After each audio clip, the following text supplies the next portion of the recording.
Alright, so this is the lesson video for honors for section 17.2.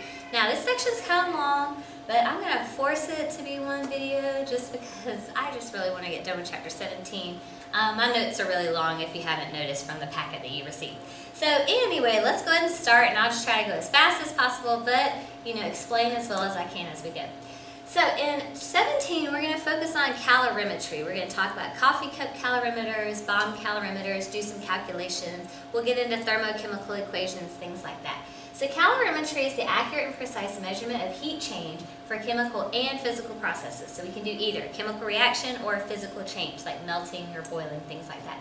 So calorimeters are devices used to measure the amount of heat absorbed or released during chemical and physical processes. So if the heat's absorbed, of course, it's a positive number, and if it's released, it's a negative number.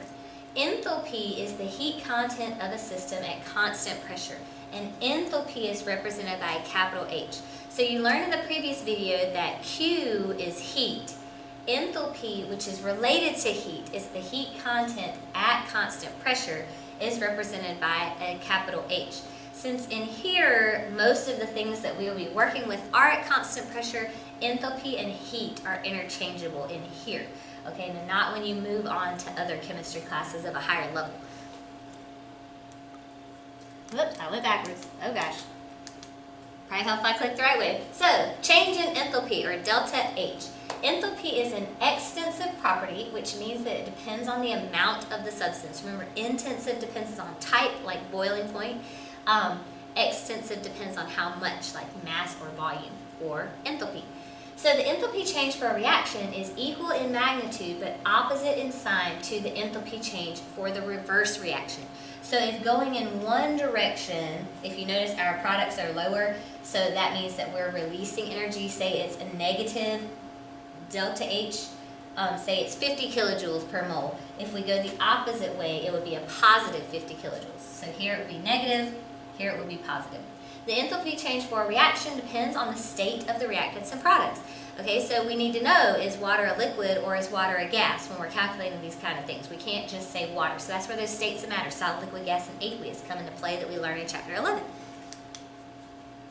So the work done by a chemical reaction consists of a volume change in the system. So remember, we discussed that briefly in a previous video, that work done by reactions is expanding in volume or contracting in volume when that's work done on the reaction.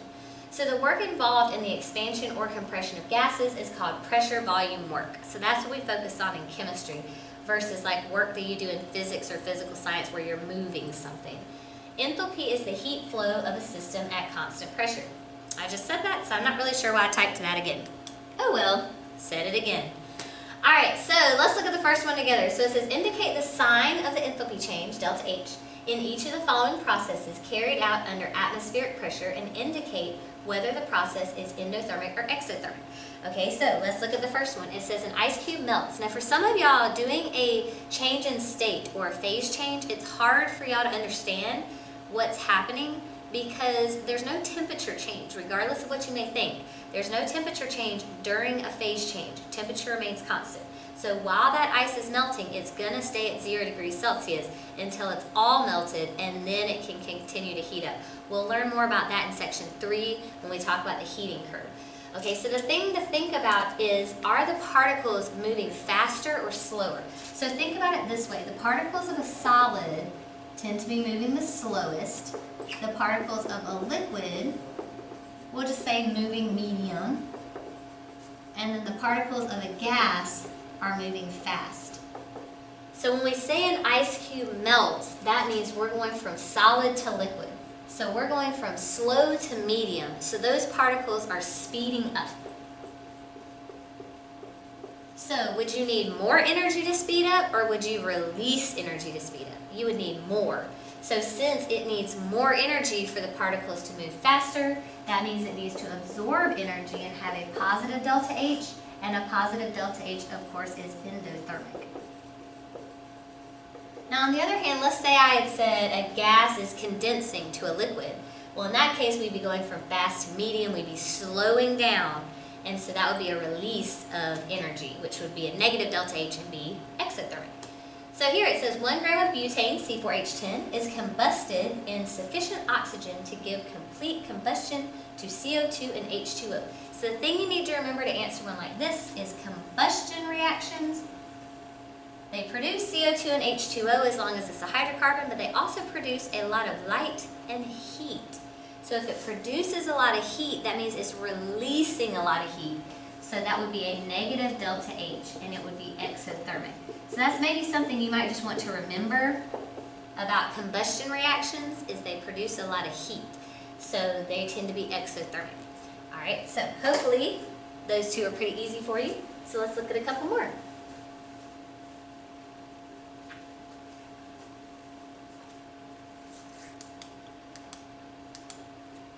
So, y'all tried this one, so just pause it, try it, and then we'll look at it together. So it says, suppose we can find 1 gram of butane and sufficient oxygen to completely combust in a cylinder with a piston. The cylinder is perfectly insulating, so no heat can escape to the surroundings. Sorry. A spark initiates combustion of the butane, which forms carbon dioxide and water vapor. If we use this apparatus to measure the enthalpy change during the reaction, would the piston rise, fall, or stay the same? Alright, so if you look, we have 1 gram of butane. We are doing a combustion reaction, so that means it's going to react with the oxygen, and it's going to form carbon dioxide and water vapor. So in other words, both of the products are gases, and there's going to be a lot of gases if you write the balanced chemical equation for it. So if we're producing a lot of gas, is it going to expand, get smaller, or stay the same? It's going to expand. Okay, so in this case, our piston is going to rise. Okay, because again, once you're producing all of those gases, that's going to cause that piston to expand. Alright, so hopefully you guessed that one right. Well, hopefully you didn't guess. Hopefully you just picked the right answer.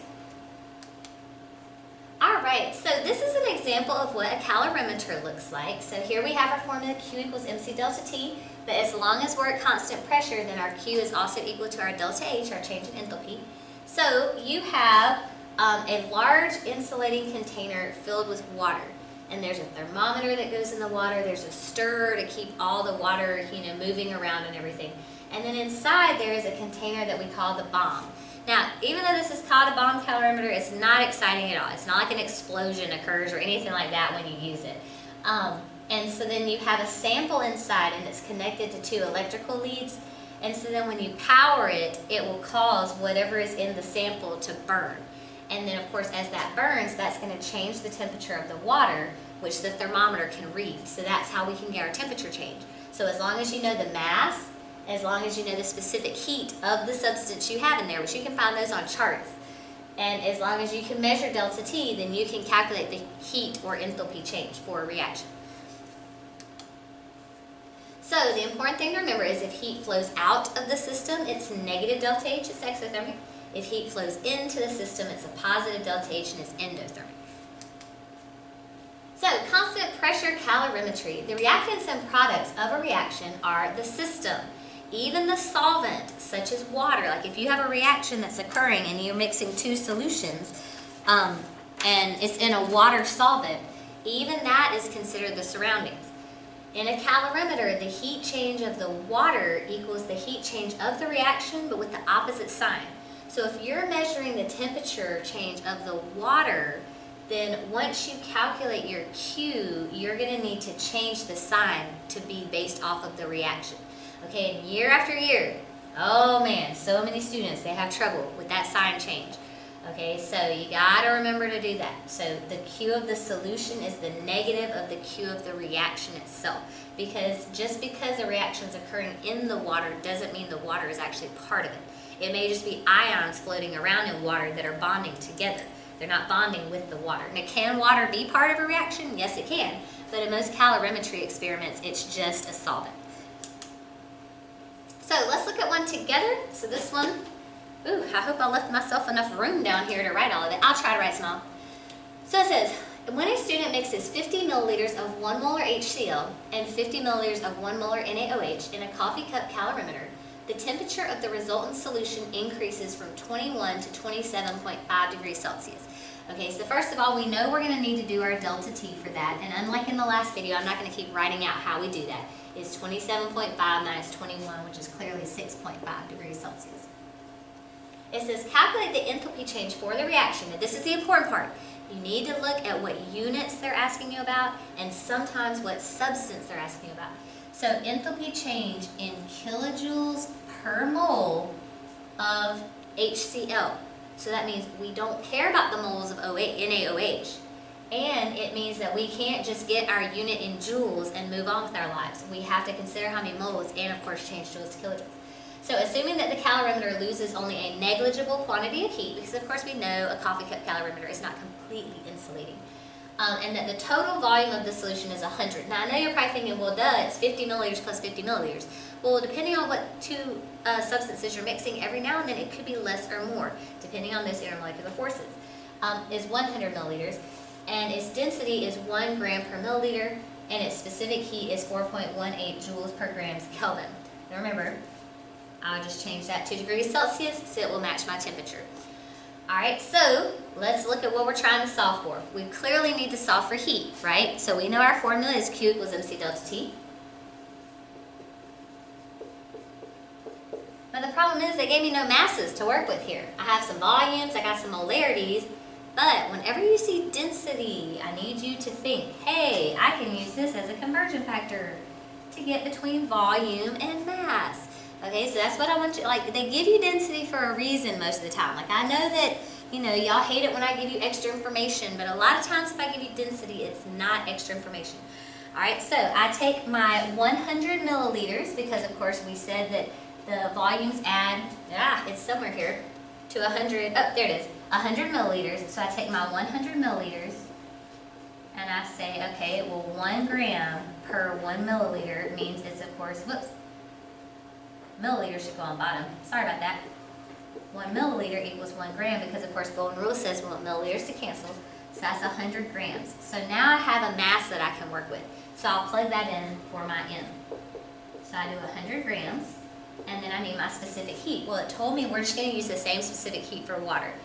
Okay, depending on how much salt you add and that type thing, sometimes the specific heat will change, but they'll tell you what it is in the problem. And then times our delta T, which we decided was 6.5 degrees Celsius. So my Celsius cancels, my grams cancel, and so when I solved, I got 2,717 joules, but of course I need kilojoules per mole of hydrochloric acid. So let's go ahead and go to kilojoules. So remember we talked about 1, 2, 3, so it's going to be 2.7, I think I just rounded to 2, yeah. 2.72 kilojoules. So we have the kilojoules part. Now we just need to divide by how many moles of HCl. Well, how do we figure that out? Well, I have a volume and a molarity for HCl. Remember, we don't care about NaOH because it didn't ask me about that. All right, it didn't say like per mole of reaction or something like that. It just says per mole of HCl. So I take what I know about HCl. So we know molarity is moles per liter. So moles is molarity times liters. So I take my molarity of HCl, 1 molar, times my liters. So remember, I'm going to move this over. 1, 2, 3. So it becomes 0.05 liters. Whoops, times 0.05 liters. So of course that gives me 0.05 moles of HCl. And so then if you look, I want my units in kilojoules per mole of HCl. Well, here I have kilojoules, and here I have moles of HCl. So I just divide them. That's what I was saying in one of the previous videos. If you'll look carefully at your units, that will tell you kind of what to do in a problem. So I divide by my 0.05 moles of HCl. And so when I solved, I got 54.4 kilojoules per mole of HCl. However, you gotta remember, what did I just tell you? Okay, we're measuring the temperature change of the solution. We want the heat change for the reaction. So what do we need to do to that sign? We need to change the sign. So it's negative 54.4 kilojoules per mole HCl. Okay, so see, that's what you have to be careful for. Y'all will all stop at 54. And you'll be all proud that you figured out how to do all this. And that's super great. I'm proud you got to 54 also. But you have to remember, when we're talking about a reaction occurring in a solution, you've got to change the sign. Okay, so just be careful of that. So let's see if you picked up anything from that And let me let you try one. And hopefully this video won't end up being too long, but I just feel like it's probably going to. Sorry, I just have lots of things to tell you. I love thermochemistry, so hopefully you will too. Probably not though. Alright, so y'all read this one, pause the video, try it on your own, and then come back and check your answer with me. So we'll look at it together. So we have 50 milliliters of 0.1 molar AgNO3 and 50 milliliters of 0.1 molar HCl, and they're mixed in a constant pressure calorimeter. The temperature of the mixture increases from 22.3 degrees Celsius to 23.11. So let's go ahead and figure out what that delta T is. So I'm going to do 23.11 minus 22.3. I don't do mental math, so let me figure out what that is. So it's 0.81 degrees Celsius. The temperature increase is caused by the following reaction. So here's our reaction. Calculate the delta H for this reaction in kilojoules per mole of AgNO3. Okay, so this is what units I'm trying to end with. Assuming that the combined solution has a mass of 100 grams. Now if you notice, this time they gave us the mass, so we don't even have to convert. And a specific heat the same as water again. And they gave me degrees Celsius this time. Alright, so let's go ahead and start plugging some things in. So we know Q equals MC delta T. So my mass, they told me, is 100 grams, so that was convenient. My specific heat is 4.18 joules per grams degrees Celsius. And my temperature change is 0.81 degrees Celsius. So degrees Celsius and grams cancel. And so once I solved, I got 338.6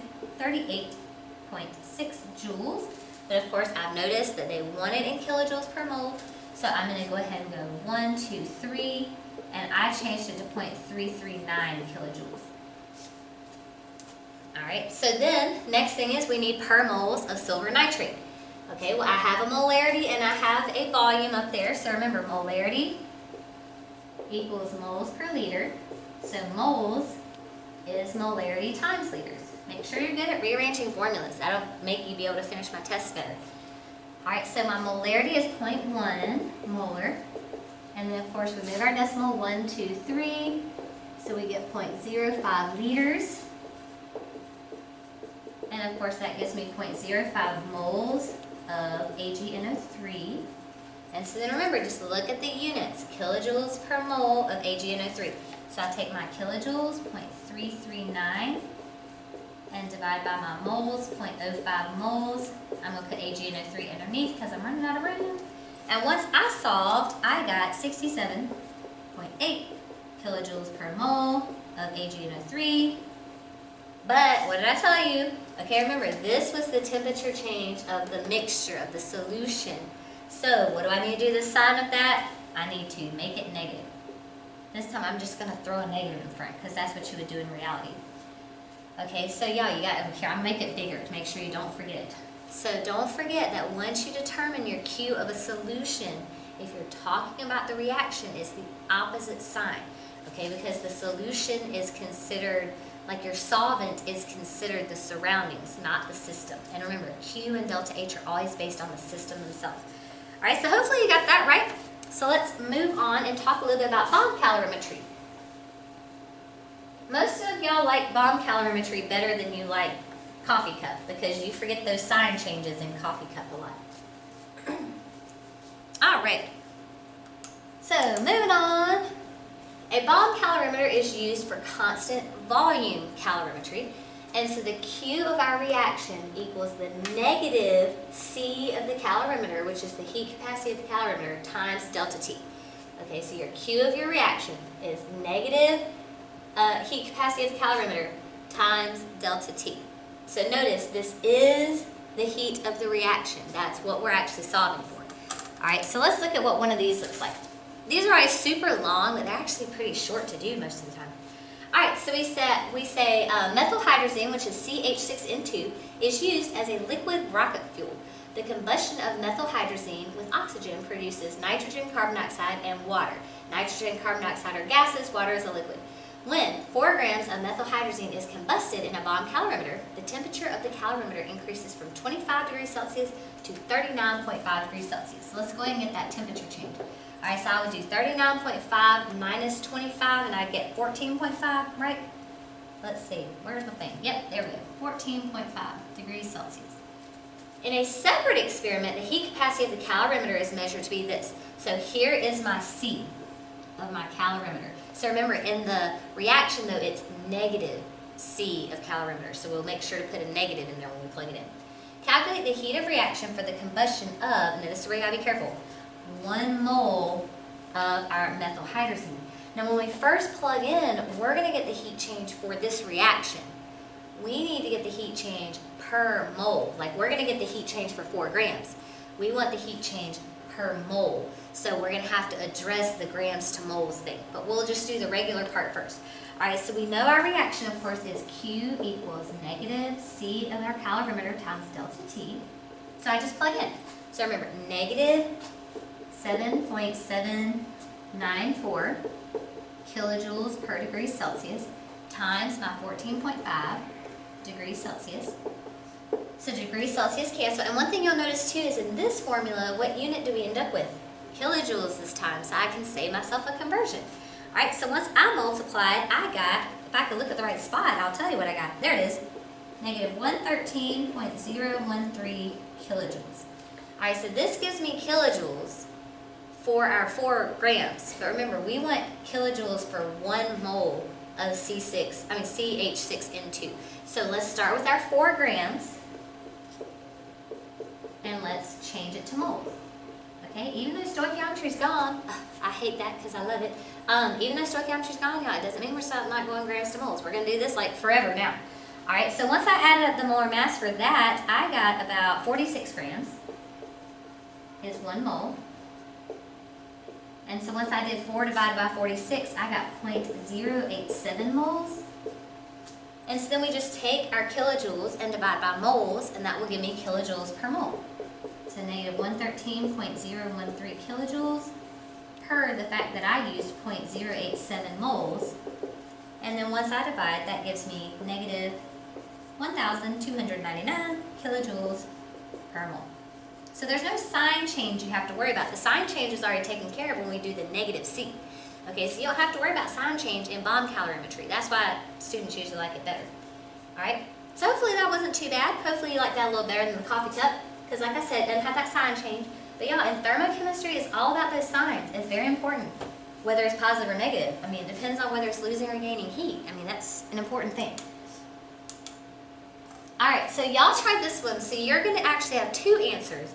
So just be prepared to make sure you're putting it per the correct unit. Okay, so once you get your energy in kilojoules, you're going to do per gram first, then you're going to do per mole. All right, so y'all pause it, try this one, and we'll look at it together. So it says a 0.586 gram sample of lactic acid, here's our formula, is burned in a calorimeter whose heat capacity is 4.812. So there's my C calorimeter. The temperature increases from 23.1 degrees Celsius to 24.95 degrees Celsius. That is a temperature change of 1.85 degrees Celsius. So calculate the heat of combustion of lactic acid per gram. So first, we're worried about Q per gram. So it gave me the grams right there to work with. All right, so let's figure out what Q is first. So Q, of course, is negative C of our calorimeter times delta T. So I plug in my negative 4.812 kilojoules per degree Celsius times my 1.85 degrees Celsius. Degrees Celsius canceled, and when I solved, I got something like negative 8.902 kilojoules. All right, so that was kilojoules, but we want kilojoules per gram. Well, how many grams do we use? 0.5865 grams. So see y'all, if you'll look at the units they ask you about, half of thermochemistry is just trying to get to the correct units. All right, so we take our negative 8.902 kilojoules, and we divide by the fact that we started with 0.5865 grams. So once I divided, I got negative 15.18 kilojoules per gram, which is what it asked me for. Well, in part B, it just asked me for kilojoules per mole instead. So I just take my grams and I gotta change it to moles instead. So we have our lactic acid, which is HC3H5O3. So of course I convert it to moles. So 1 mole is, and when I add it up, I got 90 grams. So those grams cancel. And then I got 0.0065 moles. And so then we just take our heat, negative 8.902 kilojoules, divide by our moles, 0.0065 moles. Sorry. And then I got negative 1,369.54 kilojoules per mole. Ooh, sorry, it's like allergy season.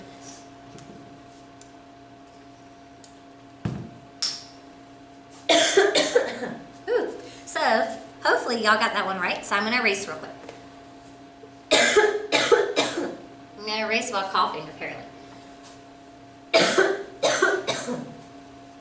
My gosh, I'm so sorry. Try to recover.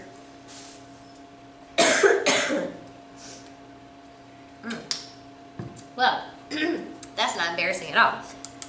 Alright, so moving on. Oh my god, I think that was it for real, y'all. Okay, let me get together. Alright, so moving on, next is thermochemical equations. If you did well in stoichiometry, you know my favorite thing, you'll do fine in this. If you had trouble in stoichiometry, you'll probably have a little bit of trouble in this too. Okay, apparently I was not done coughing, so I'm so sorry about that. So, an equation that includes the heat change is a thermochemical equation. And a heat of reaction is the heat change for the equation exactly as written.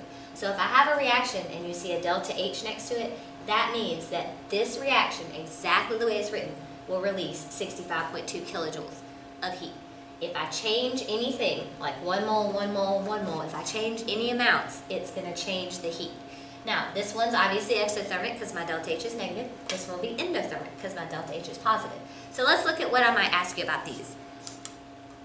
So this one, it says, calculate the amount of heat in kilojoules required to decompose 2.24 moles of NaHCO3. So y'all, what we do is we just use what I call, misplaced marker, use what I call the mole heat ratio. So if you remember stoichiometry, we would do a mole-mole ratio, like 2 moles of NaHCO3 will make 1 mole of Na2CO3. Well, instead we may say 2 moles of NaHCO3 will absorb 129 kilojoules of heat. So it's just a mole heat ratio instead of 2 different mole amounts. So we're starting with 2.24 moles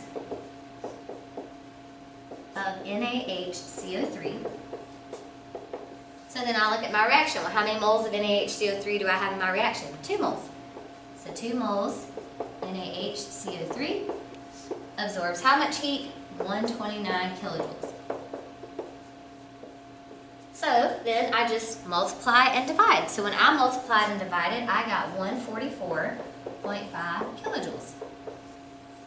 And so that's it. So like I said, you just use a mole heat ratio. So if I had asked you about water, it would be 1 mole of water equals 129 kilojoules. You just pick whatever I ask you about and put it equal to your delta H.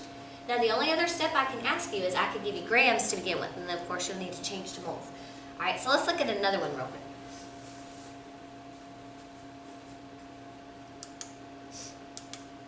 Alright, so this one says, calculate the amount of heat in kilojoules absorbed when 5.66 grams of carbon disulfide is formed. So see, I gave you grams this time.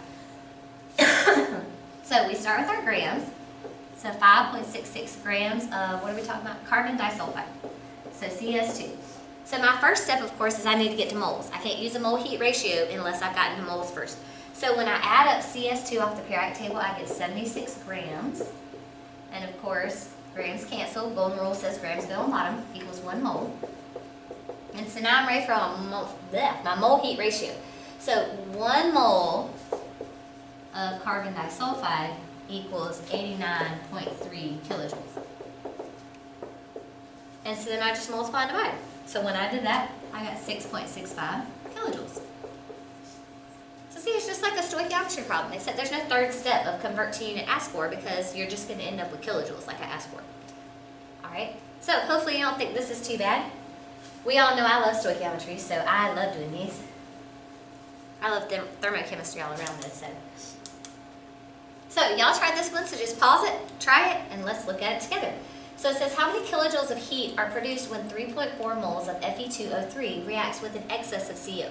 So, start with what I know. 3.4 moles of Fe2O3. So I'll look at my reaction. 1 mole of Fe2O3 equals negative 26.33 kilojoules. And so then, once I multiply, because there's no need to divide by a 1, of course, I got negative 89.52 kilojoules. Alright, so hopefully you got that one right. Super easy, right? I think so.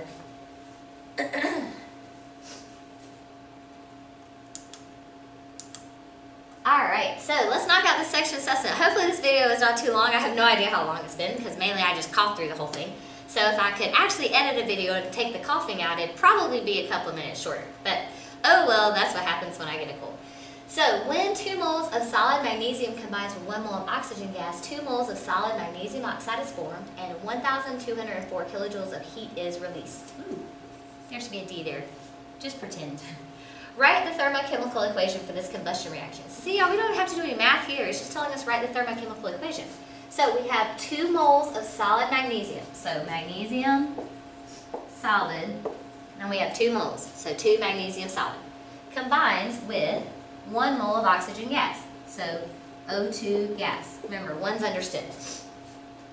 2 moles of solid magnesium oxide is formed. So magnesium's Mg, it has positive 2. Oxygen has a negative 2, positive 2, negative 2 cancel, so I don't need any subscripts. It told me it is a solid. Now this is where you gotta be careful. Remember how I told you about the sign changes?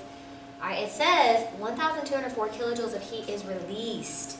So that means my delta H is negative 1,204 kilojoules. Okay, see how if it says heat is released but it gives you a positive number, that means you need to mentally know it's really supposed to be negative. Alright, so hopefully that one wasn't too bad. So let's move on. So it says how much heat is released when 12.5 grams of ethanol burns. So we have 12.5 grams of ethanol. So the first thing you may think, oh God, I don't know what ethanol is. Well, you should know this is water, this is carbon dioxide, this is oxygen. So that leaves one thing left over, ethanol. So it's C2H5OH. So of course, before I can use my mole heat ratio, I have to change it to moles. And so when I added up my molar mass, I got 46 grams in 1 mole. Alright, so my grams cancel. And so then I can do my mole heat ratio. So 1 mole of ethanol equals negative 1,368 kilojoules. So my moles cancel. So once I multiplied and divided, I got negative 371.7 kilojoules. Okay, now I know the last few examples I showed you, the 1 mole was always on bottom. But keep in mind, if I'd asked you about oxygen instead, it would be 3 moles of O2 equals negative 1,368. A lot of y'all, you forget and you'll just think a 1 always goes on bottom. It's just whatever the coefficient is of whatever I ask you about. Alright, so hopefully that was helpful. Hopefully the video wasn't too long, and sorry again for all of the coughing.